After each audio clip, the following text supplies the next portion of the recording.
Hello everyone, this is your innovative coder. Hey there, all the techies, all the coders out there. This is your innovative coder, and in this video, we'll be continuing with the Python basics session, the Python basics playlist. Yeah. Today, what we'll be seeing is somewhat something known as fast iterations. So let me comment it out. Fast iterations.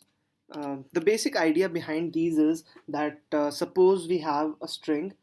So we have earlier seen the basic for loops for I in range 2 to n, and then we put our logic over here. We have seen them. Now what we'll be seeing is something known as fast iterations. So suppose we have a string a equals to a, b, c, and d. We have the string. Yeah, what we'll be writing is for s in a, we won't be using range over here. The syntax is a little bit different. For s in a, we are not using range.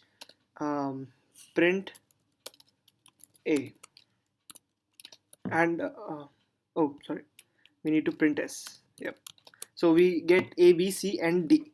So what happened, what actually is happening over there, this is not fast iteration name is based on the writing of the syntax, not the execution time or something. The time is almost same as compared to the for loop which we saw in the previous videos. The idea is that we do not put range over here. We are just using we are just using the elements of the string. So suppose we have so this works also on tuples. Suppose we have a tuple a equals to 1 comma 2 comma 3, and what we write is for b in a, print b. So we get this thing done. So this is something which comes very handy. So this was all for this video. We'll be continuing the session in the next video.